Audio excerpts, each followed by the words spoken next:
नाम पत्र खराब है और उसमें अपराधियों को सजा मिलनी चाहिए।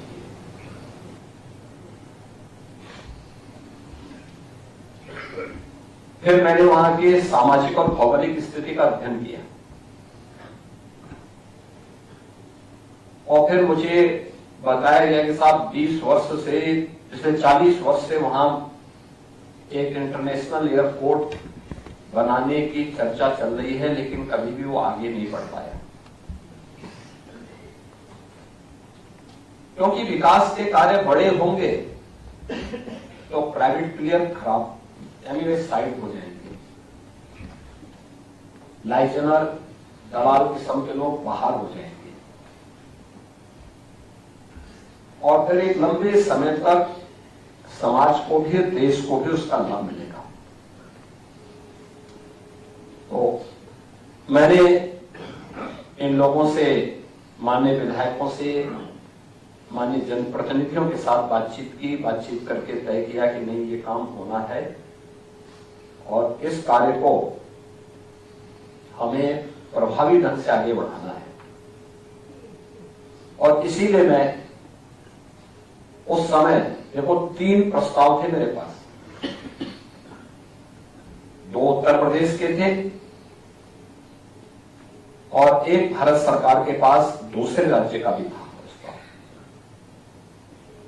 लेकिन उत्तर प्रदेश में एयरपोर्ट, इंटरनेशनल एयरपोर्ट बने और वह भी जेवर में बने, ये हमने तय कर लिया था कि नहीं, इसको जेवर में ही बनाएंगे, जाने भी नहीं देंगे, यहीं बनाएंगे। और मैंने कैबिनेट से यहां पास करवाया, पास कराने के बाद फिर भारत सरकार को प्रस्ताव भिजवाया और फिर ये कार्रवाई आगे बढ़ी। आज आप देख रहे होंगे, अभी तो आप चर्चा कर रहे हैं साहब नोएडा, ग्रेटर नोएडा की। अरे ये मान के चलिए कि आने वाले समय में, यानी ज्यादा समय नहीं,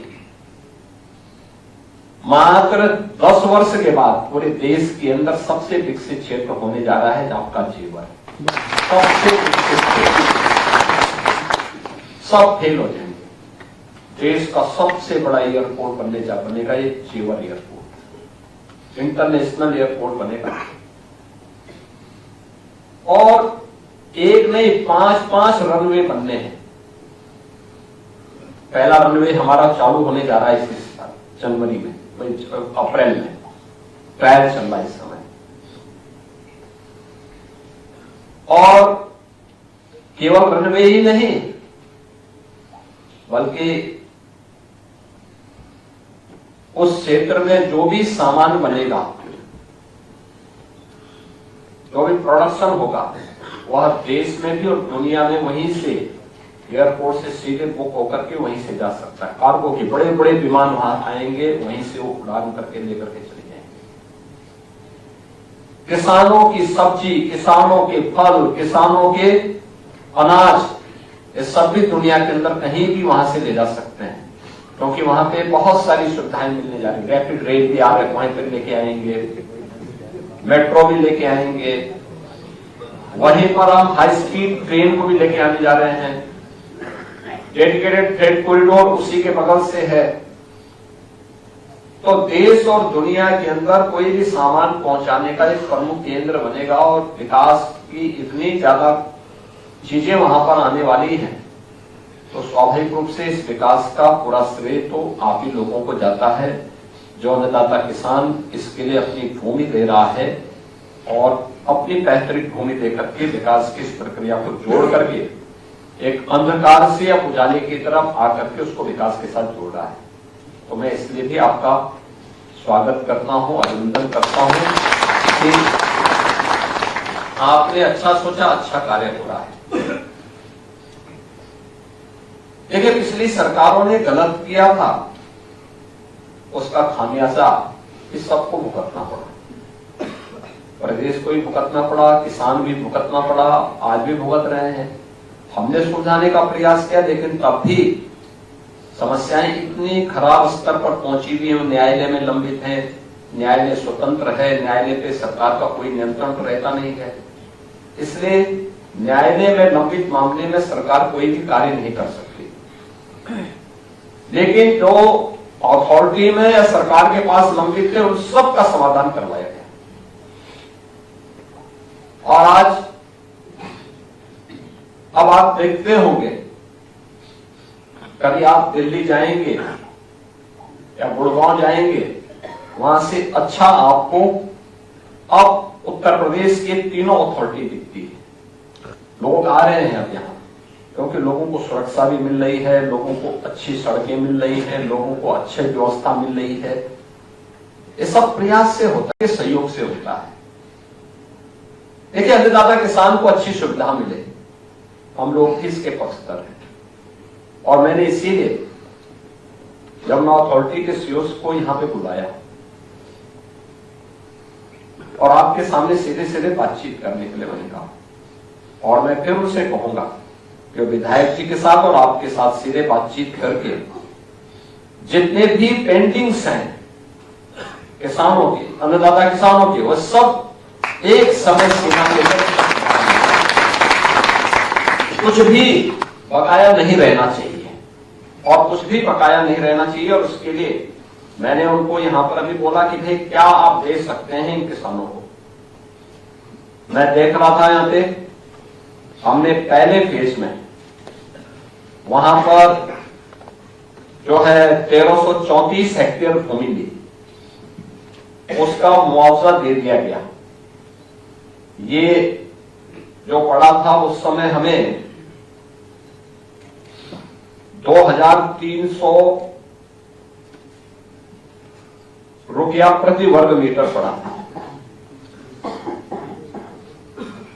द्वितीय चरण में हमने 1365 हेक्टेयर भूमि ली। यह लैंड हम लोगों को वहां पे पड़ी, यानी एयरपोर्ट को बनाने के लिए मिली 3100 प्रति वर्ग मीटर, ये दिया गया। और उसका कंपनसेशन भी वे वितरित कर चुके हैं।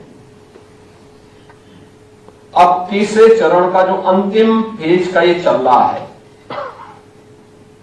इस फेज के बाद वहां पे केवल रनवे फिर तैयार होने हैं और 5 रनवे बनने हैं, जो देश का देश ही नहीं बल्कि एशिया का सबसे बड़ा एयरपोर्ट जेवर को बनाएगा। यानी नोएडा इंटरनेशनल एयरपोर्ट जेवर एशिया का सबसे बड़ा एयरपोर्ट बनेगा। और इसके लिए यहां पे जो रेट यहां पे तय किया गया है कि प्रति वर्ग मीटर, अथॉरिटी ने तो मुझे कम दिया है, इन्होंने लिखा है कि साहब इसमें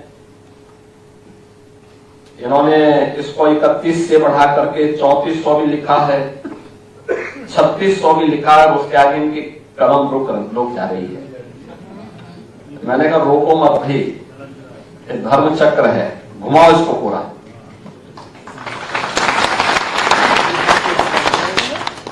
और इसीलिए अन्य जो सुविधाएं मिल रही हैं उन सुविधाओं के साथ साथ इस रेट को बढ़ा करके जो ग्रेटर नोएडा का तय है 4100 रुपया, 3100 से बढ़ा करके इसको 4100 मुझे लगता है करते हैं तो किसानों को एक सम्मानजनक वहां पे कंपनसेशन मिल सकता है। और मैं चाहूंगा कि आप सभी लोग इसके अनुसार उस भूमि को देंगे तो दोनों को लाभ होगा, यानी आपको भी और अथॉरिटी उस पर आगे एयरपोर्ट निर्माण के कार्यक्रम को आगे बढ़ा देगी। तो देखो 2300 से हम बढ़ करके 4100 तक पहुंच चुके हैं। ये है विकास।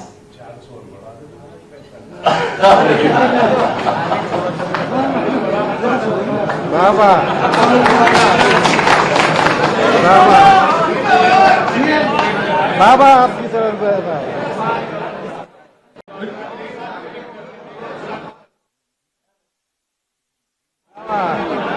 अच्छा छोड़िए,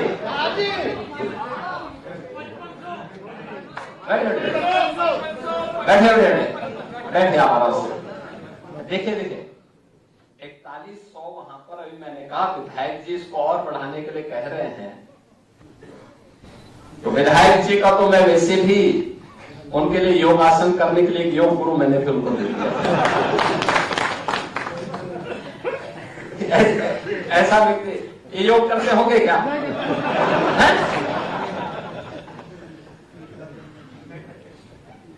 लेकिन इसको आप बढ़ा करके करिए नहीं। वास्तव में वह 4100 अच्छा रेट है, लेकिन चूंकि बहुत सारे किसान ऐसे कि सारी की सारी लड़ जाएगी, घर भी जाएगा, पोस्ट अलग से भी कंपनसेशन को मिलेगा, तो बहुत सारी चीजें उसमें जुड़ती हैं। तो बढ़कर के 4100 का जो रेट हम कह रहे हैं वो बढ़कर के 4300 तक 4600 तक जाएगा। मेरा मानना है जो मूल रेट है हाँ 12.5% उसमें अतिरिक्त उसमें भी मिलेगा।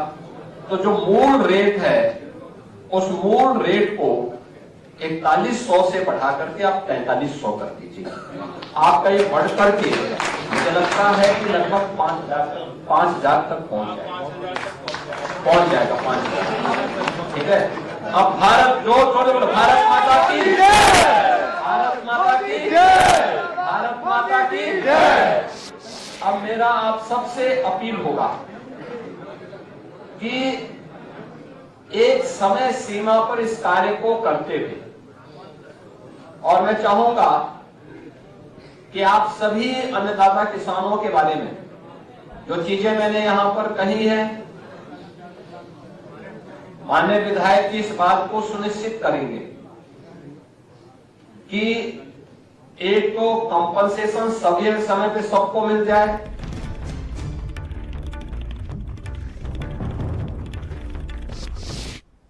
किसी प्रकार की कोई शिकायत की गुंजाइश न रहे, अथॉरिटी सुनिश्चित कर दे।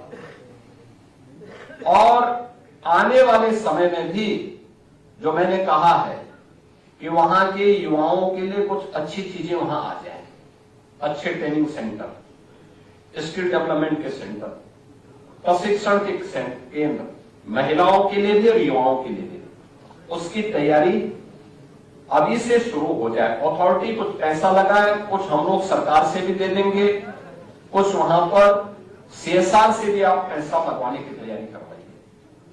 क्योंकि हमारी कोई भी पॉलिसी बने, याद रखना वह पॉलिसी तब तक अधूरी है जब तक वह एम्प्लॉयमेंट न दे, रोजगार, नौकरी और रोजगार जरूर दे, और लोकल स्तर पर उसको मिलना ही चाहिए, अन्यथा लोग जाएंगे कहां? डेयरी से जुड़े हुए काम हो सकते हैं,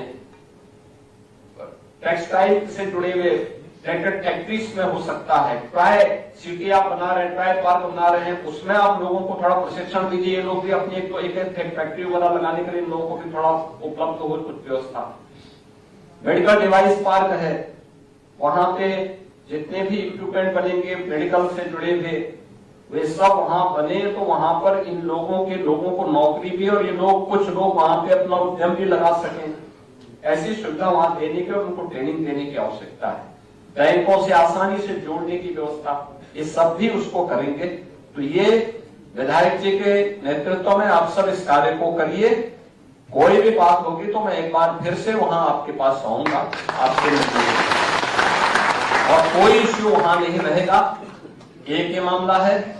दूसरा है कि अप्रैल में प्रधानमंत्री जी के हाथों हम लोग एयरपोर्ट का उद्घाटन भी करवाएंगे, बड़ा कार्यक्रम होगा। देखिए, आप लोग देश को एक ऐसी चीज दे रहे हैं, यही परिवर्तन होता है। इसलिए सरकारों ने अंधकार दिया था, अपराध हो रहा था। जो जुलाई 17 में घटना घटित हुई थी, जब मैंने वहां की जानकारी ली तो मुझे पता लगा कि हर साल ऐसी घटनाएं घटित होती हैं। भाई, बेटी कोई भी रही हो, बहू कोई भी रही हो, है तो इस समाज की ना, सम्मान तो उसका होना ही चाहिए। और उस समय फिर हमें अपराधियों के खिलाफ तो कार्रवाई की गई, लेकिन विकास से आज वहां पर देखो क्या चहल पहल आने वाली है, और इसका श्रेय तो आप